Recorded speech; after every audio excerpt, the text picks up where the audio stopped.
Secretary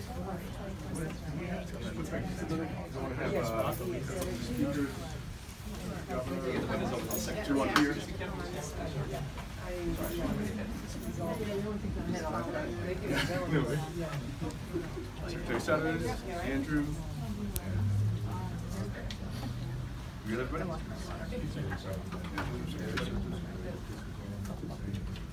Good afternoon, everyone. My name is Darren Duarte, and I am the Director of Communications for the Brockton Police. And I just want to say today's news conference is a salute and also a thank you to our first responders. Brockton Police Chief John Crowley, Fire Chief Mike Williams is here, also Plymouth County DA Cruz, along with Brockton Mayor Bill Carpenter, and Mayor Carpenter will kick things off for us. Mayor? Well, good afternoon, everyone. It's a pleasure to welcome you here to the Champion Plan. It's very exciting for us to have the governor and along with Secretary Sutters and Commissioner Burrell all here with us today, and I know that the governor has some great news to announce. I want to make sure while I have the opportunity, Governor, that we thank you. Our approach to this opiate crisis from day one has been to attack this from both the supply and demand side.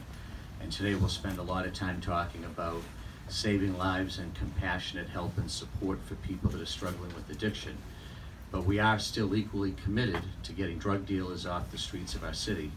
And with the leadership of the Plymouth County District Attorney and his state troopers and Chief Crowley, and additional state police resources, we had a very successful sweep this morning, took more than a dozen street level dealers and a couple of bigger ones off the streets today.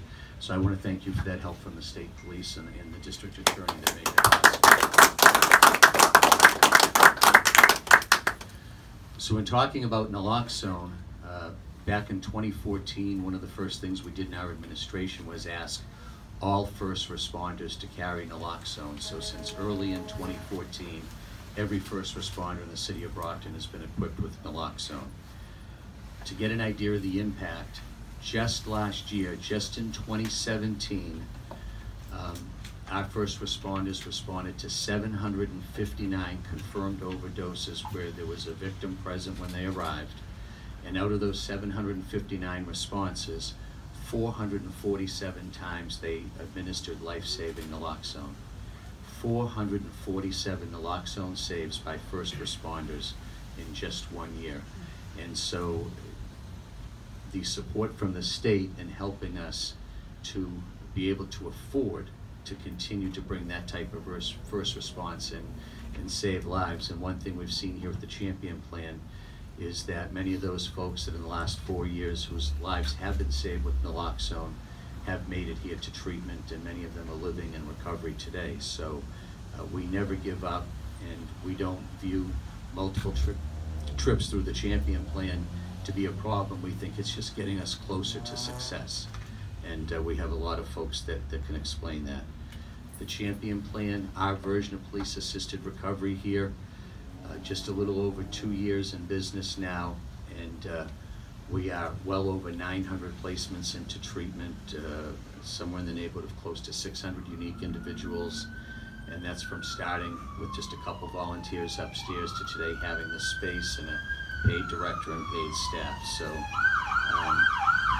saving those lives provides an opportunity for treatment and provides an opportunity for recovery. And the recovery coaches have been a very integral part, and the governor had a chance to hear firsthand the impact that the recovery coaches' roles here in the Champion Plan have in not just getting people into treatment, but continuing to stay in touch with them over an extended length of time to help them stay on track and motivate them to remain in recovery. And I know that, Governor, you have the CARE Act pending in front of the legislature right now. It has a lot of very important provisions in it. But one of them is for a formal credentialing of recovery coaches, which I think is a really, really important step for us to continue to make progress going forward. So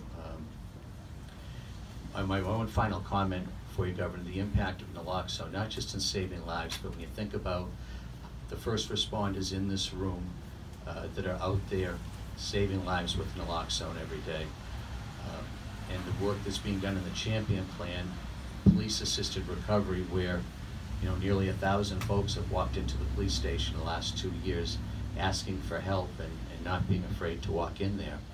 And I think one of the biggest gains it's made, the combination of those two, is changing perceptions. I think what the perception of police officers were about people struggling with addiction 5 years ago and what it is today has changed dramatically. I don't think you can give someone Narcan and save their life and not care about what happens to them the next day. But it's also changed the perceptions of people that are struggling with addiction towards police. Because, you know, let's face it, most folks struggling with addiction have probably had some negative interaction with the police department. Yet today, we've got people struggling with addiction who are not afraid to walk into the police station knowing that they'll be offered help instead of arrest. And to the point that with the Champion Plan, we've even made up these business-sized cards that give people information how to come in and get help in the Champion Plan. And we have police officers on the street today that keep these in their pockets so that when they're interacting with people that they know are struggling, instead of slapping handcuffs on them, they're giving them the card and telling them to come on into the police station and let us get you some help.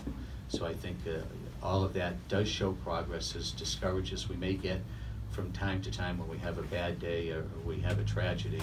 I still think we've made a lot of progress, and Governor, you deserve a lot of credit for that, your compassionate leadership on this issue, the way you've been willing to tackle it in a nonpartisan basis and acknowledge it as the public health safety crisis that it is truly appreciated here in the city of Brockton. So I would like to take this opportunity to introduce to you the Governor of the Commonwealth of Massachusetts, Charlie Baker.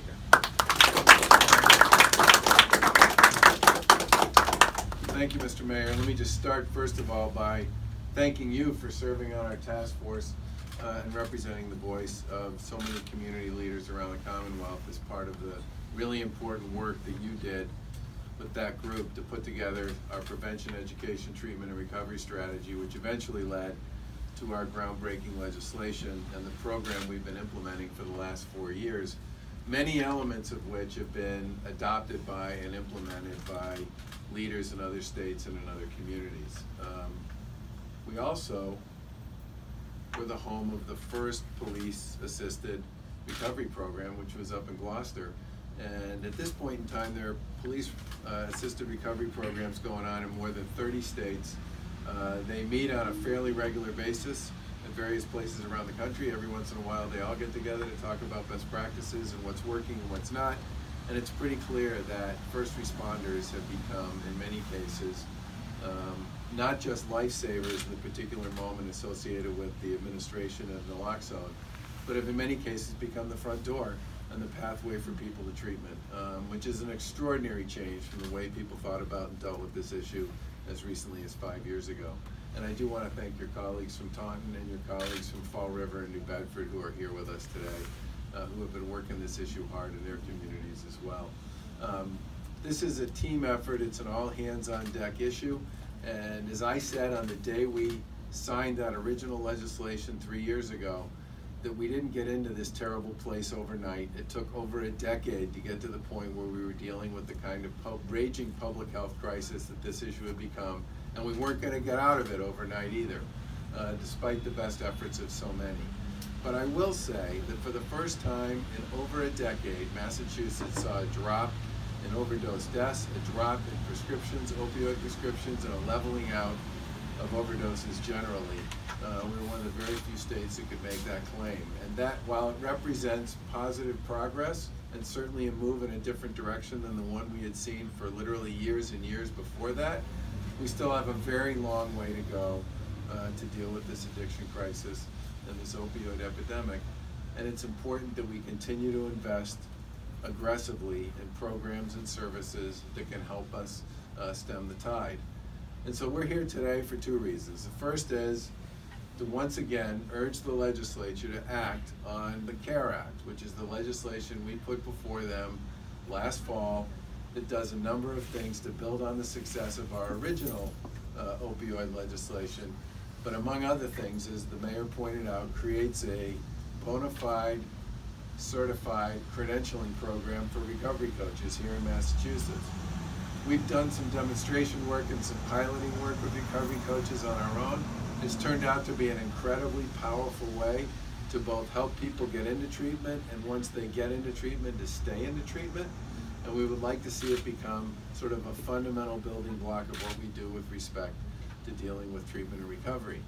There are many other elements to the bill, but the other one I would simply point out is it creates the possibility of establishing a blister pack for writing prescriptions in the first place. I'm one of these people who thinks that part of the reason we ended up in such a terrible place to begin with was because people were over-prescribing this medication and underrepresenting or underappreciating the addictive consequences of giving somebody 20 or 30 days worth of supply on this stuff.